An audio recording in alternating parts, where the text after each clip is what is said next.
su asistencia, más en este día un poco desapacible que empezó por la mañana, pero parece que se ha ido enderezando. Para mí es un gran honor estar en esta institución y mucho más acompañada de Luis Mateo Díez, que es uno de los grandes escritores en la literatura española contemporánea. Y bueno, ya Pilar Reyes ha dicho algunas palabras sobre Celama, pero conviene que reincidamos un poco en que Celama fue casi una necesidad literaria que descubriste cuando empezabas a escribir, ¿no? A los años. Sí, es verdad. Bueno, buenas tardes. Para mí ya no es honor estar en esta casa, sino que es lo habitual estar con mis compañeros de trabajo en la academia. Y no, yo agradezco a todos la presencia en este acto que, bueno, es un poco como venir a Celama. Yo vengo de allí, he estado allí, creí que había salido definitivamente, pero con la ayuda de Ángeles Encinar he vuelto y he hecho un recuento y un repaso. Pues la verdad, Ángeles, sí, no lo sé, a veces dice, bien, ¿dónde empieza Celama? Primero, desde luego, una atracción fuerte por los territorios imaginarios. El innombrable de Follner, la Yanapatagua, eso forma parte de mi vida, porque yo tuve un acceso al territorio mítico de Follner, porque los personajes, muchos de ellos eran de mi familia. Yo tenía algún tío tan desvariado como algunos de los personajes. Entonces yo accedía a la Yanapatagua, esta maravillosa, un poco con un sentido, bueno, con la aplicación de la técnica narrativa, ese mundo tan extraordinario, pero con esa empatía un poco, fíjate. Eso me llevó luego a reconocer, bueno, todos los territorios imaginarios, hasta cercana de la región, todos los territorios, Macondo, siempre tuvieron para mí mucha fascinación. Pero yo me di cuenta pronto de que yo tenía necesidad de ser dueño de un espacio literario, de un espacio imaginario, de ser dueño. Es decir, bueno, todo lo que se me ocurre a mí puede suceder en un espacio que yo me he creado, voy a delimitarlo, voy a ir investigando e indagando poco a poco a través de bastantes libros en ese. Y eso era una necesidad. Y era una necesidad bien retribuida, porque enseguida me di cuenta de que esa necesidad avalaba mucho lo que yo quería hacer.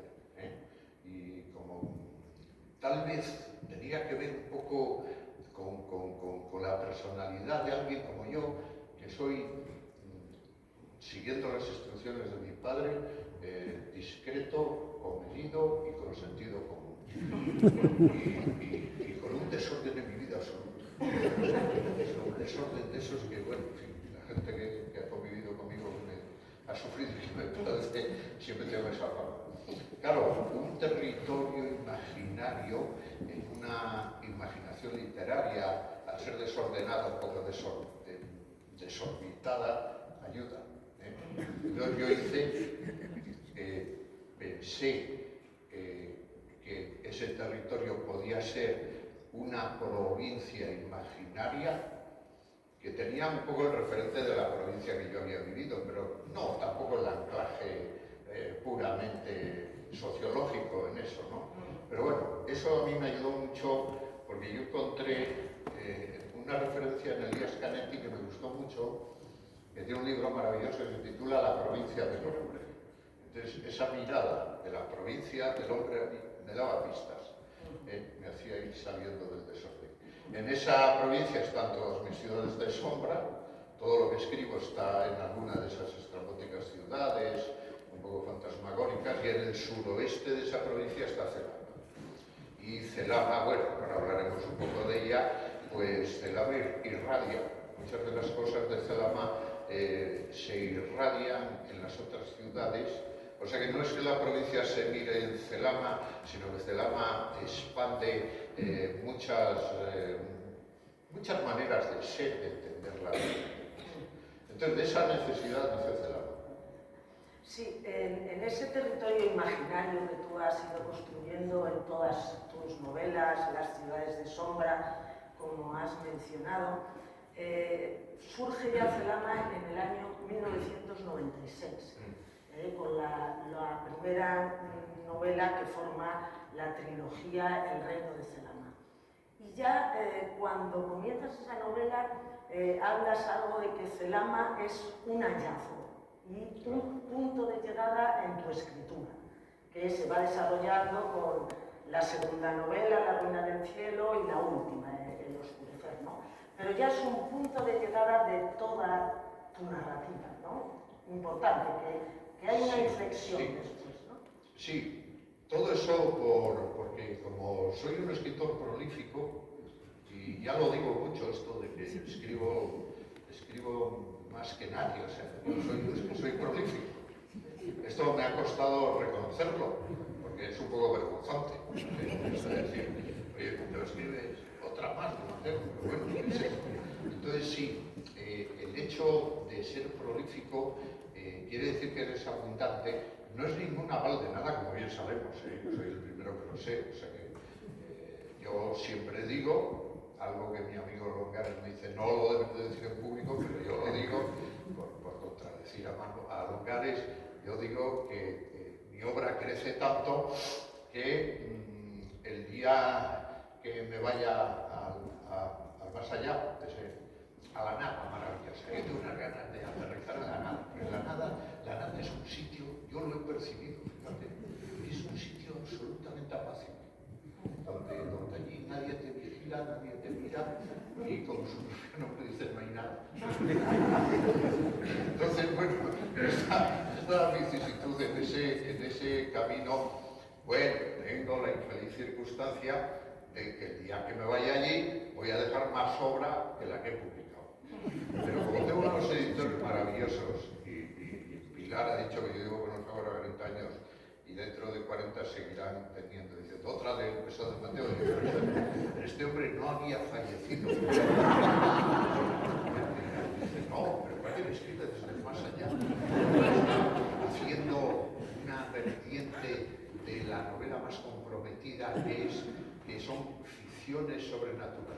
Entonces, bueno, dentro de eso. Entonces, sí, es verdad, eso hizo que yo tenía un camino en el que no sabía que estaba Celama. Celama es un hallazgo, como dices, es un encuentro, pero de pronto yo llegué a un sitio.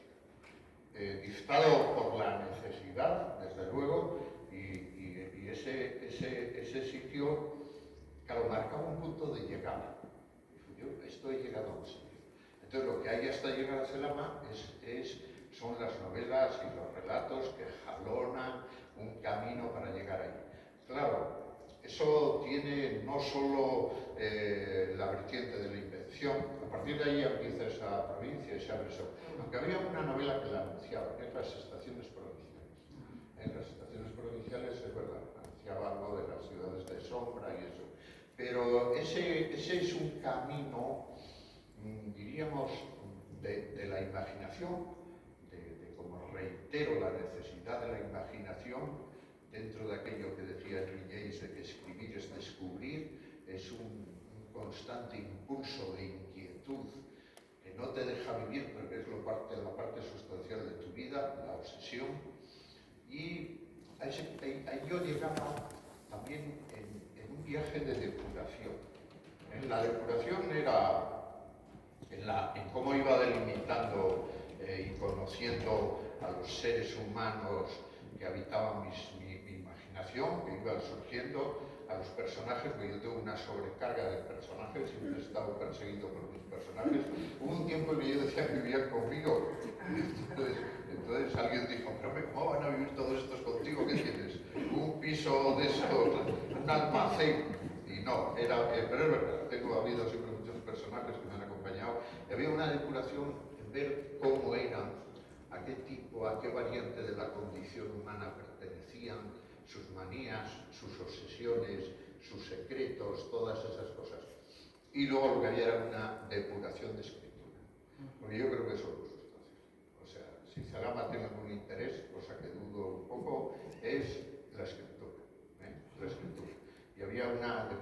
eso que se llama el estilo. Yo he sido un defensor absoluto de que una escritura es un estilo literario. Un escritor de los que a mí me gustan, pues puede haber, hay de todo tipo y algunos son maravillosos, pero sobre todo se sustenta en un estilo literario. Y de esa, bueno, de esa depuración sí que salía una manera de contar que yo creo que empieza a tener otro matiz desde la llegada a Celano. Sí. Sí, hay algo indudable y es el estilo que tú tienes, ¿no? Un lector cualquiera abre un libro tuyo y reconoce, porque el dominio del lenguaje es insuperable, ¿no? en la literatura española actual, el tuyo. Vamos a hablar un poco del proceso que nos ha llevado a este recuento, de Celama, ¿no? Las tres novelas que conforman Celama eran lo que se llaman novelas compuestas, especialmente las dos primeras. Novelas compuestas que son formadas por textos más cortos y nosotros lo que hicimos fue identificar los que eran cuentos autónomos e independientes, cuentos auténticos que formaban esas novelas. Y lo que se ha hecho en este recuento es identificar esos cuentos, que son 8 de la primera novela, sí, 26 de El Rey de la Ruina del Cielo y un solo cuento del Oscurecer. Con ese conjunto son 35 cuentos a los que se han añadido 3 más inéditos, en los que uno de ellos inédito, uno de los más experimentales que tú has escrito, Mina Dorial. En total son 38 cuentos que forman lo que diríamos desde un punto de vista crítico un ciclo de cuentos. Es decir, el lector experimenta algo nuevo al leerlos con ese nuevo orden que se han dado, porque de alguna manera el orden de todo el conjunto a diferentes niveles proporciona una experiencia nueva de cada uno de los cuentos. Sí, bueno, esto no se me había ocurrido a mí, como tú bien sabes. O sea, en este libro, en este recuento, en esta determinación. Bueno, hay una teoría literaria, que Ángeles es muy especialista, que es lo de la novela compuesta, el análisis que se hicieron de Faulkner, de Servo, bueno, de muchos escritores, es verdad. Y, bueno, la propia idea de pensar lo que es los dublineses de Joyce, citar, en fin, cosas más allá de lo debido. Pero no, yo eso no tenía conciencia de ello. Pero en el momento que tú me lo planteaste, tenía algún antecedente, ¿sabes? Yo tengo un hermano muy maniático, que es una maniático y es un súper especialista también en los cuentos, que me había robado algún cuento de Celano. Mi hermano lo había publicado por ahí bien, no, respetando todo, es una persona muy respetuosa. Pero un día escribió un cuento, publicó un cuento que se titulaba El hijo que vino de parte del hijo. Es el ruso, que además curiosamente ahora, ya es el colmo, resulta que es un cuento ucraniano.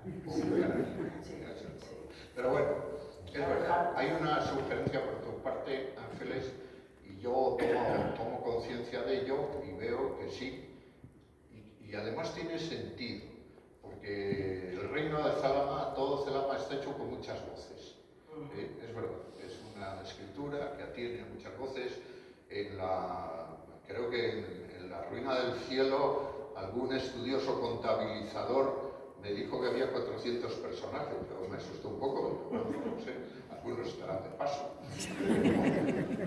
Como en mi obra hay muchos viajantes de comercio, bueno, y es verdad, había viajantes de comercio que han estado un rato allí y ya eran un personaje, pero algunos tienen ahí historias, como tú bien sabes, muy comprometidas. Pues con eso, es verdad, yo acepté el reto tuyo porque tenía todo el sentido del mundo.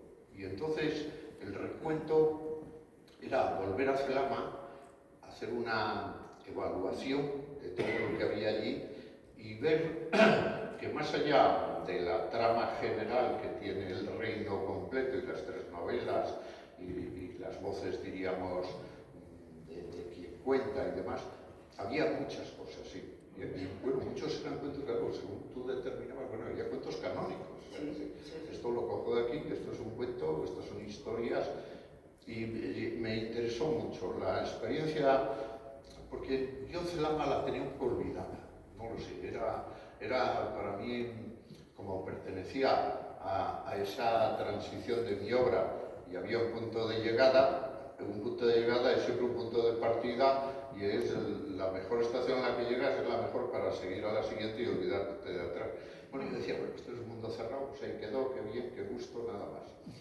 Pero al volver, claro, yo dije, claro, aquí hay una manera de entrar en Celama que para mí fue una experiencia importante, una experiencia creativa, ¿no? Era una experiencia creativa y el libro es el resultado, sí, de tu mirada y de esa experiencia tan creativa que lo supuso para mí.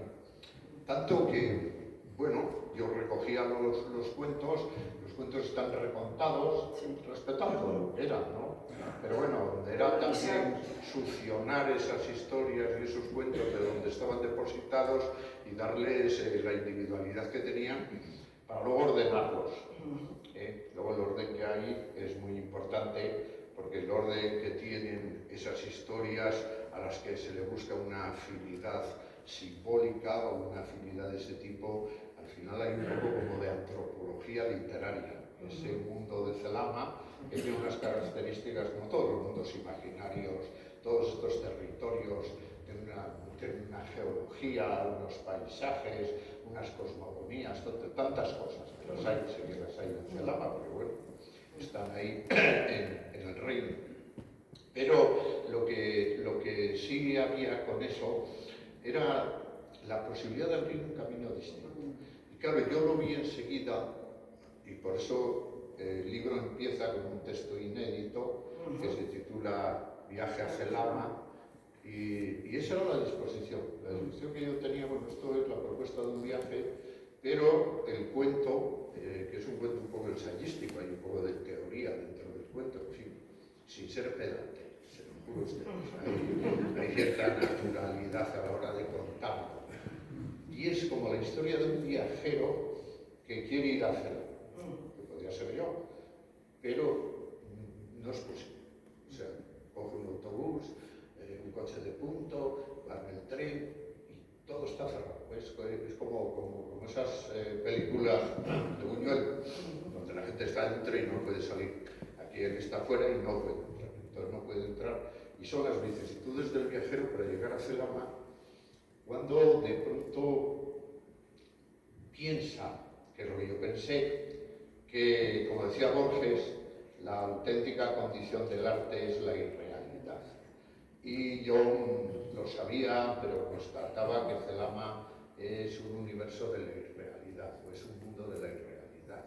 Bueno, estaría como mucho en una de esas realidades paralelas de las que tanto habla Merino y que tanto domina, ¿no? Pero es verdad, hay algo de eso. Entonces este hombre vuelve a casa, vuelve a Ordial, una de las ciudades de sombra, y piensa que, claro, el viaje es imposible porque es equivocado, que no puedes hacer un viaje en un taxi, ni en un coche de tuyo, ni en nada, no.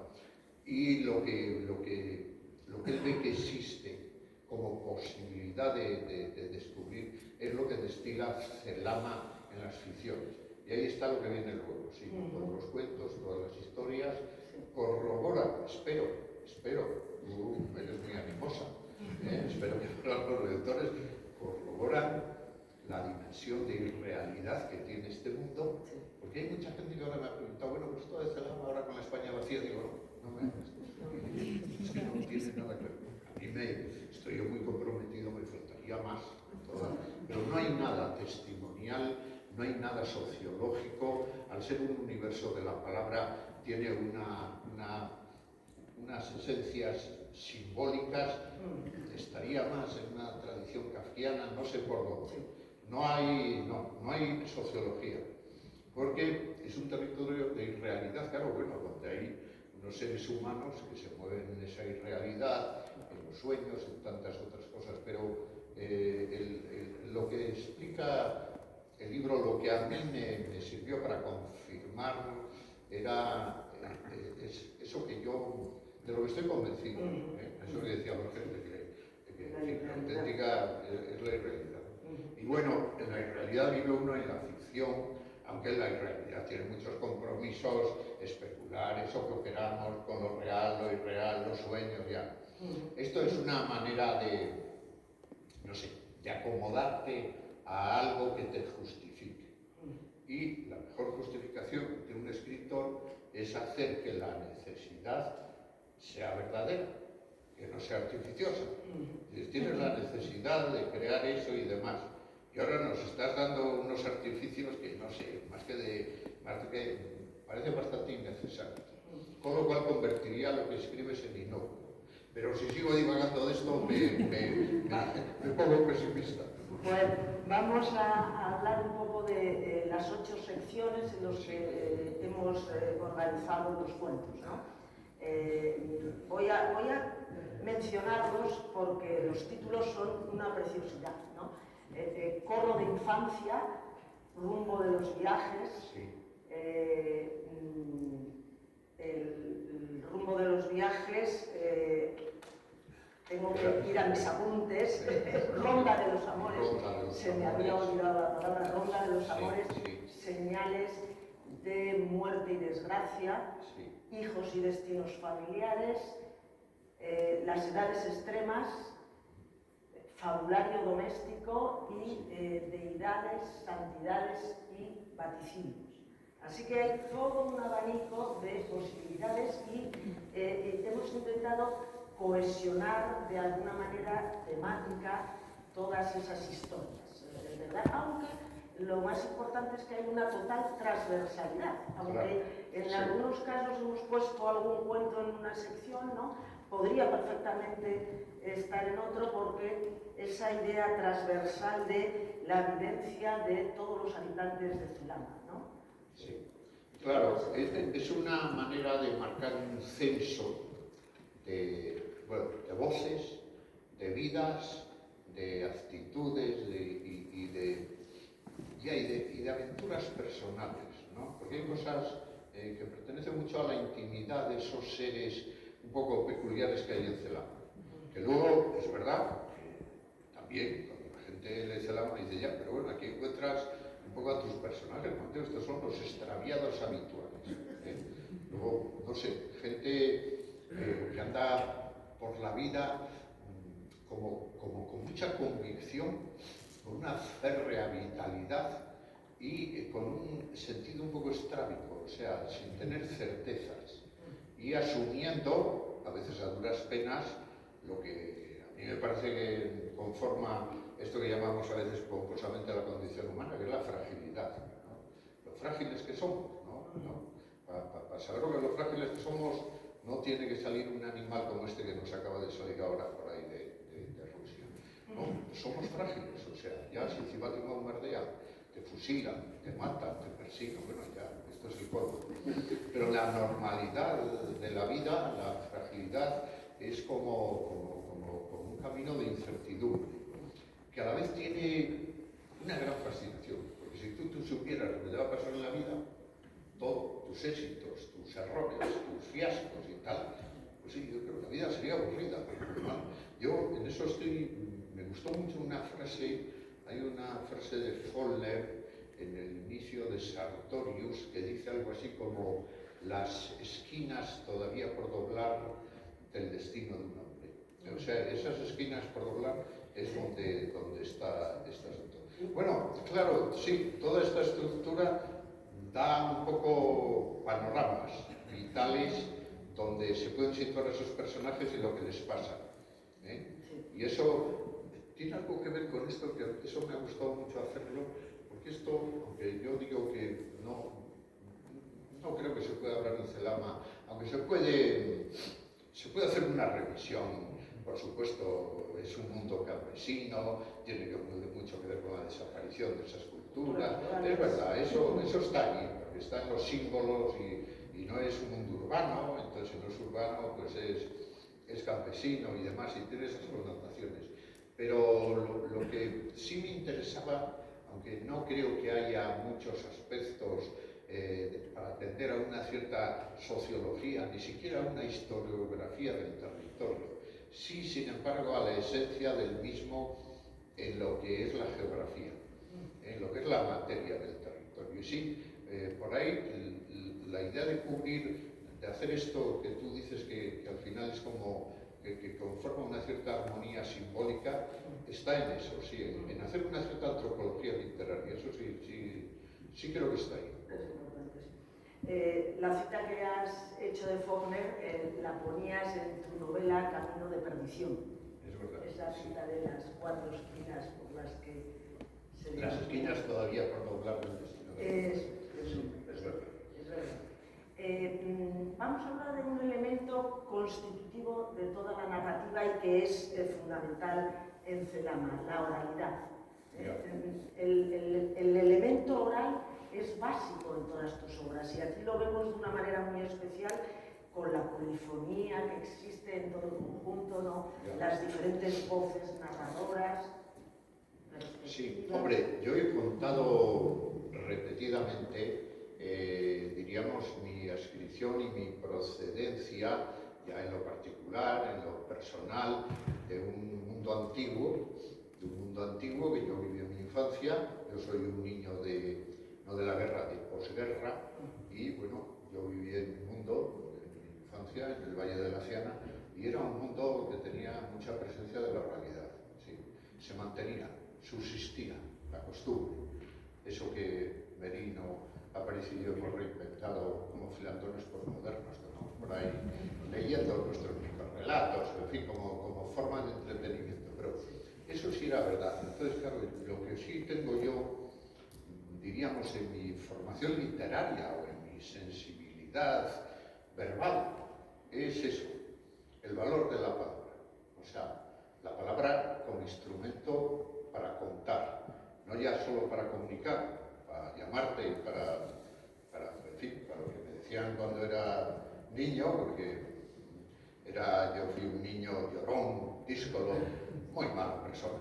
Entonces, cuando me reñían, claro, con palabras, pero a mí eso me interesaba menos. Ya está. La palabra luego para comunicarte con los otros seres humanos, la palabra amorosa que necesitaste un poco cuando eras una adolescente que te pasaban unos problemas que no sabías lo que era.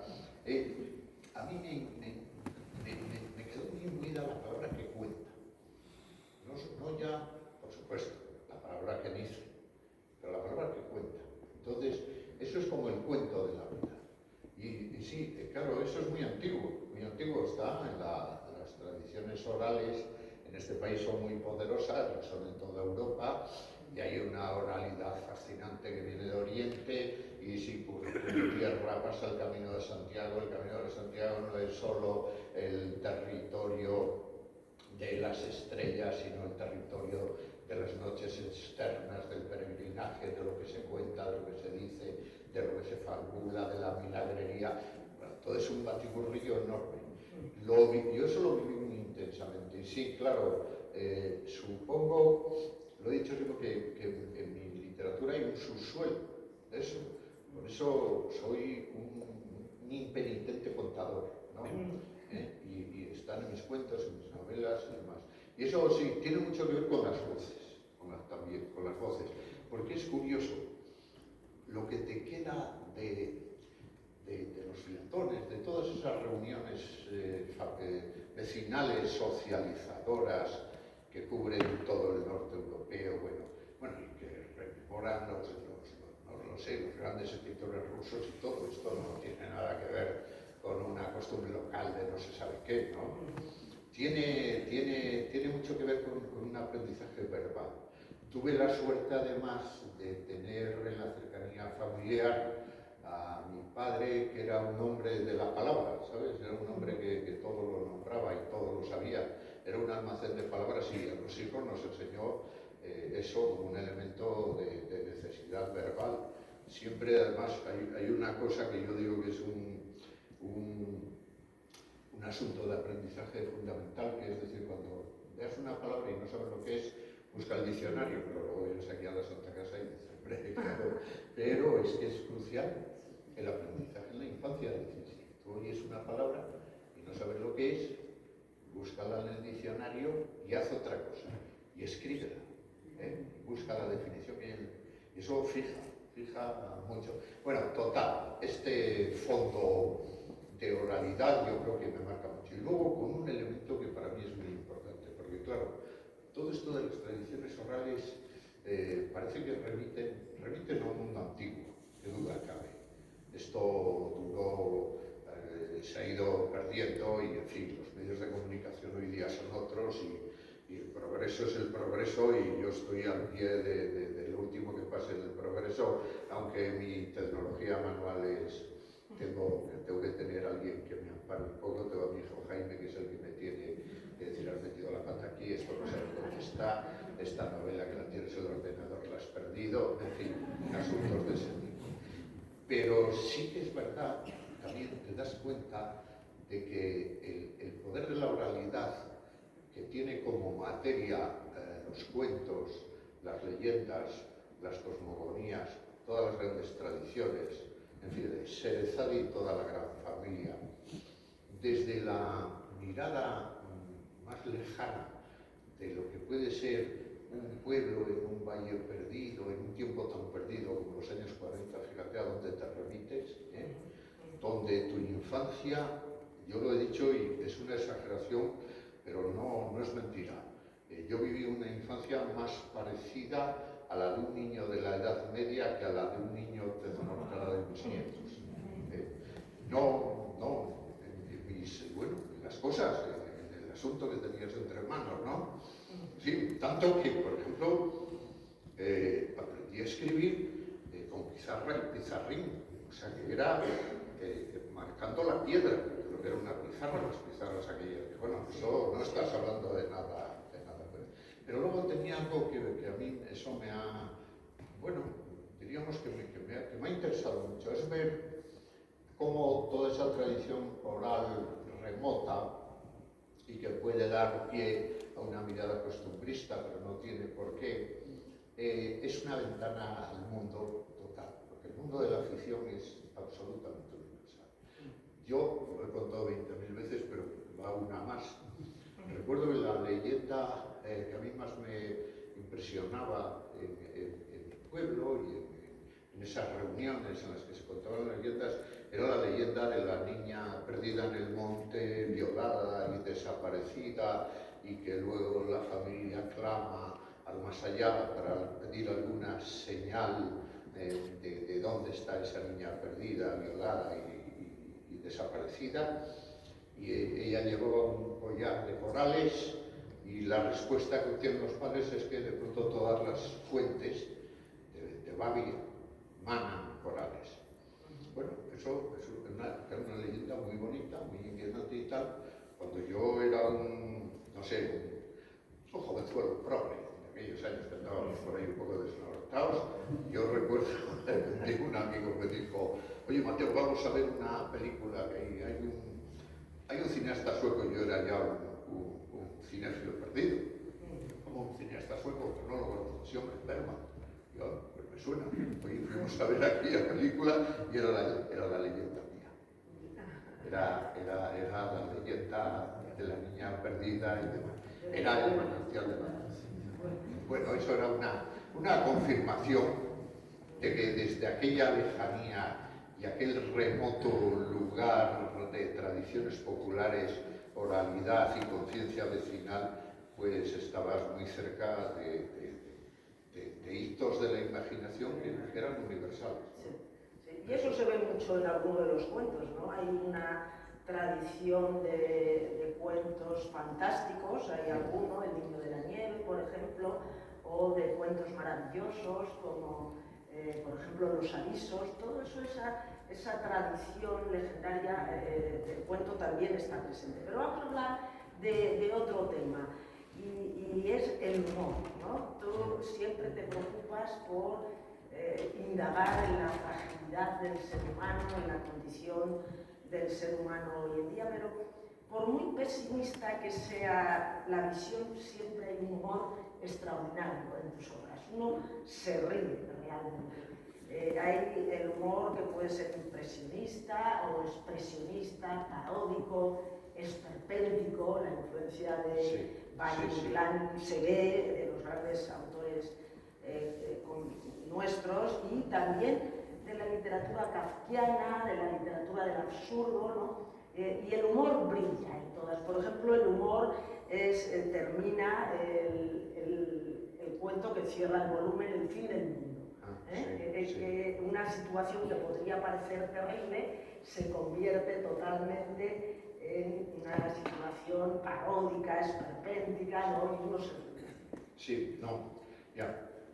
Eso deriva de que es algo que he tenido la suerte de tenerlo en mi vida, donde entre el desorden y los abismos en que normalmente nos movemos los seres humanos, pues está el humor, el pesimismo, la desgracia, la tragedia. Ay, yo de niño era llorón, el sufrimiento, y luego, sí, por eso es un cierto ímpetu vitalista. O sea, es como una... Esto de la vitalidad y el humor, yo creo que es como una actitud vital redentora. O sea, hay que redimirse un poco porque el humor, primero, sirve para relativizar las cosas. Eso es un elemento crucial, ¿no? Para tener siempre una mirada más relativista de todo lo que pasa, porque por otro conducto puedes llegar a cualquier cosa nada grata. Pero el humor es un elemento narrativo fundamental. No, el humor da una gran persistencia y da mucha complicidad. Y luego, si el humor, no soy un humorista, además quisiera yo, pero los grandes humoristas me parecen totalmente maravillosos. Pero bueno, sin ser un humorista, este uso del humor en determinados momentos, y sobre todo también el humor de los hallazgos verbales, fíjate tú. A veces yo comprendo que en estos cuentos raros releerlos ya es el colmo de la miseria, pero tener que decir que me he reído yo mismo, quiero decir que me he reído de mí mismo, no, pero me he reído. Un momento, esto como no me acordaba bien, digo, no hay cosa más divertida y más estrambótica. Entonces, claro, tiene que ver también un poco con la mirada que uno tiene de esto de la condición a la que pertenecemos.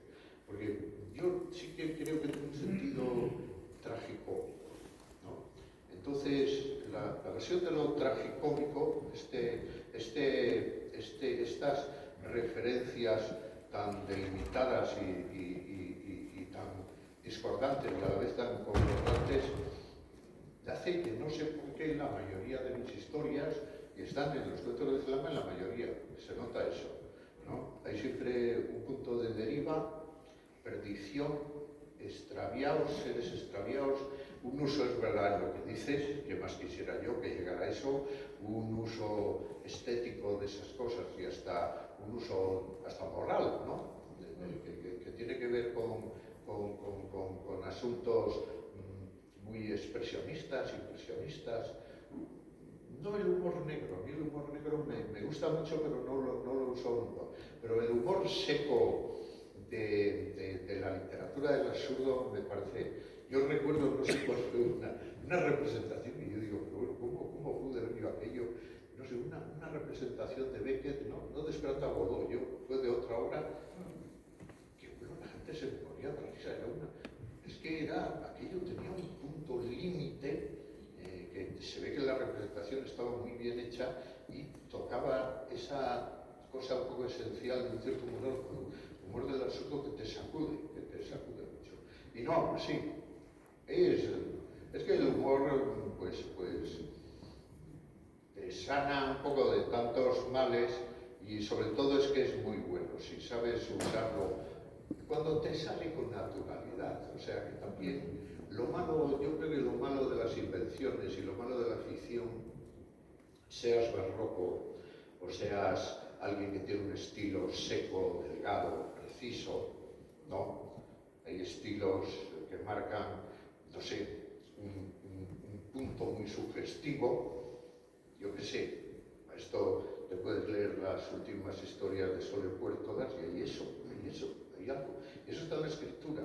Entonces, cuando eso además te hace que algunos hallazgos tengan ese tipo de fortaleza verbal que te mueve a la risa, pues claro, bienvenido sea. Yo solo cultivo mucho. Tengo historias tan tristes que hay gente que me dice, yo eso no se puede ver contigo, es que esto me has amargado la vida. Son personajes tragicómicos, ¿no? Sí, Personajes tragicómicos son héroes del fracaso mismo, sí, es verdad, que lo has dicho sí, en alguna ocasión. Bueno, para que no nos extendamos demasiado, y además vas a leer el comienzo solo del cuento, pero una última pregunta que me gustaría hacerte es por los títulos, ¿no? Eres un gran titulador. No existe la palabra en el diccionario de la Real Academia, pero creo que merecería la pena pensarlo, ¿no? La palabra titulador, que además tiene otra acepción también de laboratorio químicos, ¿no? Pero no solo la mención que hemos hecho de las secciones del libro, pero estos cuentos, por ejemplo, El mar de las hectáreas, sí. El rastro de la belleza, sí. El soñador inexperto. Sí.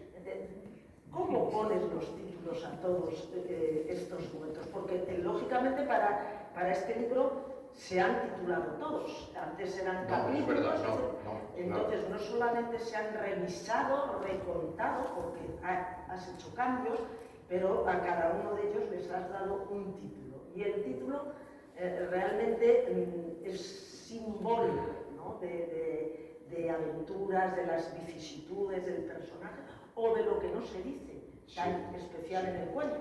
Sí, bueno, yo siempre que escribo algo, no puedo empezar si no tengo un título. Entonces el comienzo es siempre un título. Claro, la persecución del título a veces está más allá ya de los inicios, de la historia que tengo, me obsesiona, y sí, un día encuentro el título y el título es siempre el hallazgo que ilumina lo que viene. Cuando yo encontré como título La fuente de la edad, pues ya supe de qué trataba la fábula que iba a escribir, las horas completas, en fin, Camino de perdición, todos son títulos que tienen algún tipo de resonancia en eso. Y claro, tengo un poco de titulitis, o sea, ¿sabes lo que es curioso? Yo creo que nos pasa a los artistas en general, pero bueno, a los escritores en especial, y a los que tenemos esta deriva estrábica que la literatura nos ha servido. Muchos escritores dicen, yo tengo una admiración enorme, y de aquí para qué te ha servido la literatura, y gente dice, para ordenar la vida. Pues a mí para desordenarla. Quiero decir, para redundar en el desorden en el que me muevo y para acabar en la fascinación del desorden y en esa visión abismal en la que te mueves cuando escribes, que todas las esquinas no sabes a dónde llevan. Claro, eso lo he ido incrementando. Y porque yo digo ya con mucha frecuencia, claro, esto de la escritura es también un camino de perdición, en el mejor sentido de la palabra, porque puede haber un momento en que la experiencia de lo imaginario sea más interesante que la experiencia de lo vivido. A mí me interesa mucho más la ficción que la vida. Esto es como para seguir. Esto es para ir y denunciar pero es una pasión que no tiene remedio. Y además todo es un incierto maridaje entre la desgracia de las manías y la grandeza de las obsesiones. Y esto está en la grandeza, la obsesión de culminar esa historia, de acabar por ver el destino de esos personajes que siempre, no sé, te desconciertan un poco, pero bueno, te hacen, al seguirlos, te incitan a un aprendizaje de lo que son sus vidas y cómo así las vidas. Esto es la lectura también, O sea, esto es la lectura. O sea, leer novelas es que se sabe que quien no lee novelas sabe mucho menos de la vida que quien las lee, que no se integra en las ficciones, bueno, en los mundos imaginarios. El patrimonio de la imaginación humana, hombre, es sustancial para saber quiénes somos. Luego te salga, hasta estos animales que salen de vez en cuando están en lo peor de la literatura, ¿no? Un animal como este que tenemos ahora de moda, bueno, hombre, no tenía la grandeza de un personaje de Shakespeare. Lo que tiene es la miseria de la mierda de persona que es, ¿verdad? Pero, y entonces con eso, sí, los títulos son revelaciones, ¿no? Yo escribo así, y luego no, termino porque me pongo muy pesado. ¿Y sabes lo que pasa? Que normalmente los escritores y los seres que tenemos como incitación, un poco el aspecto pacífico, la discreción, el sentido común y un cierto revoltijo interior, para que vamos a hablar no lo sé, de alguno de los grandes, ¿no? El revoltijo debió de ser terrible. Bueno, pues esto lo que te hace es que también estás dándole vueltas a la cabeza y probablemente escribes más novelas en la cabeza que en la escritura. Y títulos, yo he tenido a lo largo de la vida, claro, no he tenido que ir nunca al psiquiatra, pero me he reconvenido en eso, porque una parte de mi vida me la pasé pensando títulos. Y yo había llegado a 10.000 así. Bueno, esto es una mentira, pero supongamos que había llegado a 1.500. Pero era verdad, y esas eran novelas posibles que estaban en la imposibilidad de escribirlas. Y finalmente, sí, personajes extraviados, seres humanos con una gran vida interior, que la mantienen en secreto. Y yo procuro no entrar donde no debo. Yo respeto mucho a los personajes, pero intento ver por un lado o por otro lo que puedo contar para que la sugerencia de lo que son, diríamos, que le toque un poco la sensibilidad que lee, ¿no? Y que digas, oye, esto sería sí. Y un poco héroes del fracaso en el sentido de que siendo tan poca cosa, tan desgraciados a veces, como algunos de los viajeros estos que vienen aquí, estos viajantes de comercio, yo trabajo mucho.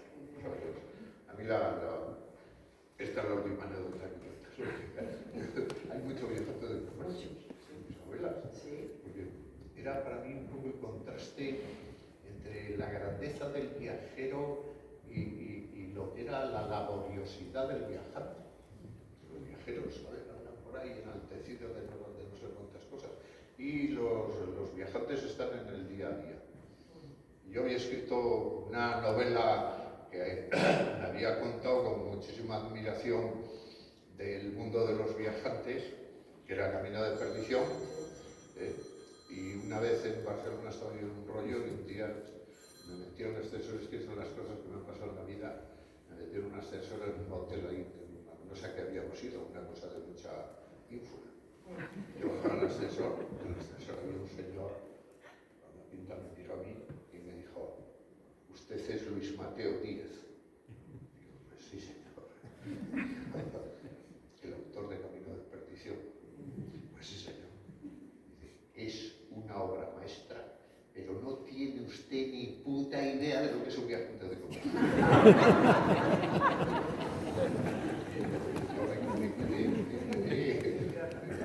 Pero bueno, héroes, diríamos que los trato con mucho aprecio y los enaltezco mucho, y en ese sentido creo que estas vidas que están en el recuento de Celama pues son heroicas, sí. Hay una heroicidad ahí menor, en fin, pero sustancial. Sí. Personajes de Celama que alcanzan la grandeza, ¿no? Bueno, como eres un gran conversador, podríamos seguir mucho tiempo, pero hemos quedado en limitarnos para que